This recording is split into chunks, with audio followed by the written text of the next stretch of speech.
Alors, Dieu souhaite votre ascension, d'accord?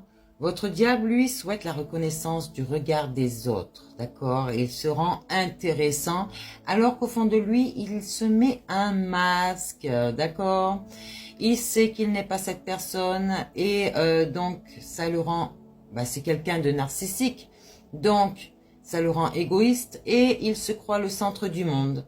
Alors, faites confiance à votre Dieu.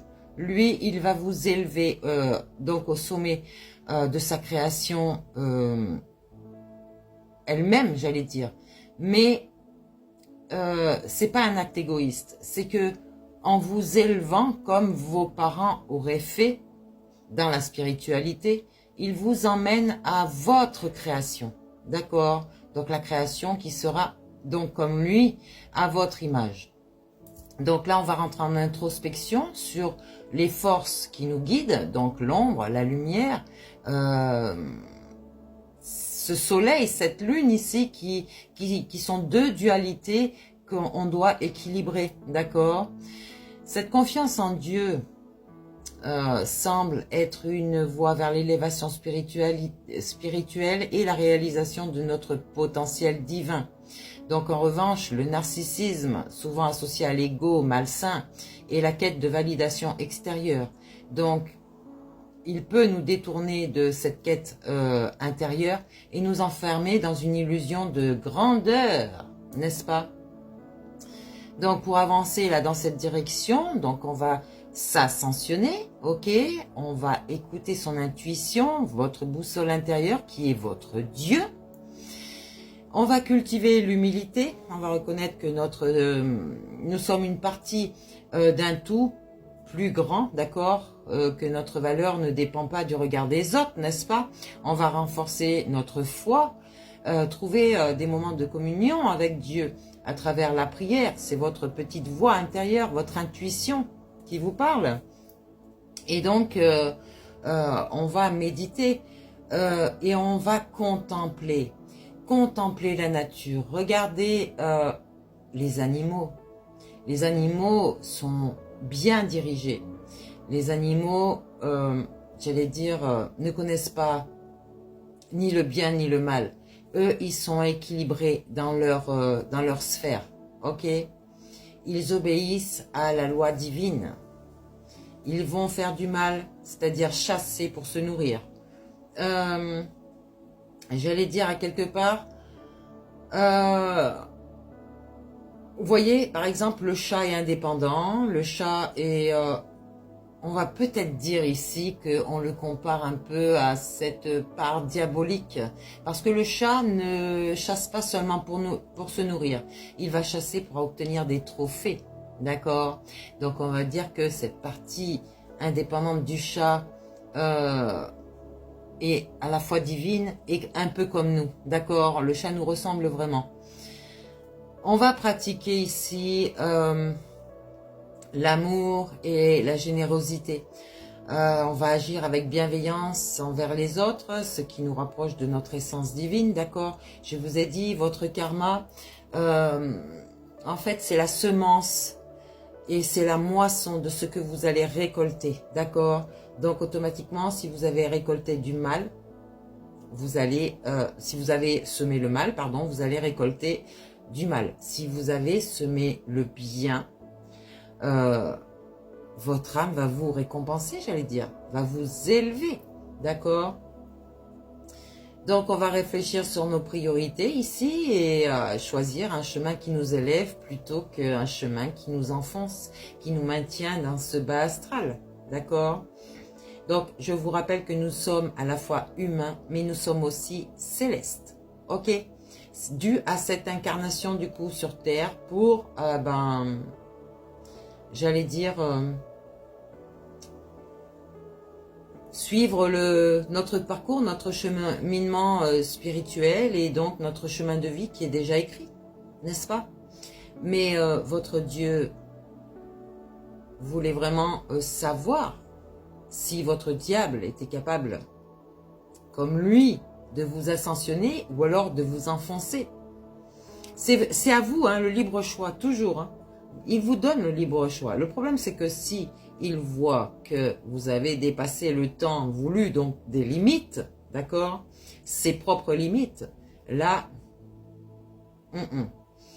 le choix vraiment est de voir si vous allez vous rallier à quelque chose que vous ne voyez pas, à quelque chose, à cette foi divine, d'accord. Le diable, lui, il va vous emmener partout, hein. Ça va être les débauches, la fête.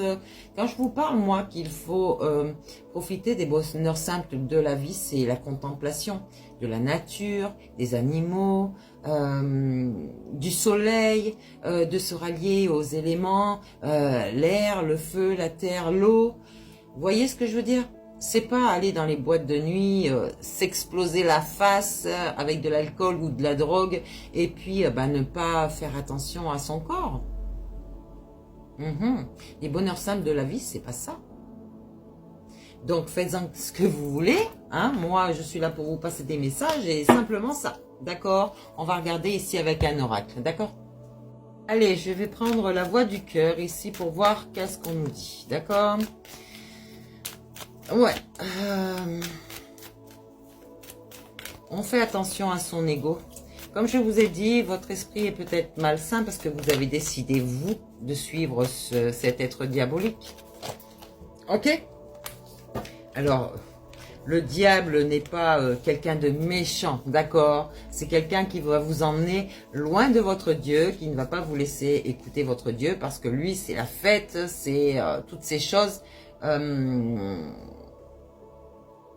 qui font que, en fait, ouais, il va vous débaucher de Dieu, d'accord? Donc, ici, on a la prêtresse d'Orient, d'accord? Elle pratique la spiritualité, elle a ce pouvoir de guérisseur, elle est généreuse, elle est dans l'amour, elle s'est approprié son être tout entier, d'accord? C'est-à-dire qu'elle a réussi à faire l'équilibre de ces deux dualités, du coup. Donc, on vous parle d'une dame de cœur ici. Je vous répète encore dans la générosité, la bienveillance. Et donc, elle vous lance un avertissement, comme par hasard. Ici, on a une libération et un renouveau. En fait, cette dame de cœur, c'est votre guide. Bon, je le prends pour moi parce que, oui, à quelque part, je vous guide justement pour vous rallier à votre Dieu, pour que vous puissiez vous élever dans des bonnes conditions, et je veux dire avoir un bon karma pour être dans l'abondance, d'accord? Donc on va se libérer et on va renouveler, on va se réapproprier son soi. Peut-être que vous allez devoir lâcher des personnes derrière vous, des situations, et là on vous demande de vous mettre en deuil. Il faut vraiment percevoir ce que nous sommes au fond de nous-mêmes, d'accord? Donc, les personnes que vous devez lâcher, c'est les personnes négatives. C'est les personnes toxiques à vous, qui peuvent vous manipuler, vous empêcher d'aller sur votre mission de vie. Ok? Et donc, de vous rallier à votre Dieu. Parce que eux-mêmes ne sont pas équilibrés et sont plus dans ce contrôle, cette manipulation ici. Peut-être ce narcissisme. Ces personnes qui ont été blessées ici et qui veulent absolument... qu'on les aime, mais pas pour les bonnes raisons, d'accord? Donc ici vous êtes l'essence de votre esprit, d'accord? On rentre en introspection, on équilibre tout de soi, on remet son double énergétique à sa place, d'accord, sur le chemin du milieu, et du coup vous allez guérir, je veux dire, votre mental et votre corps avec un esprit sain, d'accord? Donc c'est l'ego, mais sain. Votre diable, en se ralliant à votre Dieu, va devenir saint et ne pas vous faire n'importe quoi, d'accord? Vous avez besoin des deux, d'accord? Le diable et votre Dieu. Vous en avez besoin tous les deux. Donc, acceptez vos qualités, acceptez vos défauts, acceptez-vous tel que vous êtes. Si les gens autour de vous ne vous acceptent pas tel que vous êtes, ils sont toxiques pour vous et il faut vous en libérer. C'est très clair? Donc ici... j'allais dire, j'ai la carte du sauveur, mais ici on se met en protection soi-même, d'accord? On se sauve soi-même, on se fait confiance, on rentre en autonomie, donc en indépendance, ok? pour pouvoir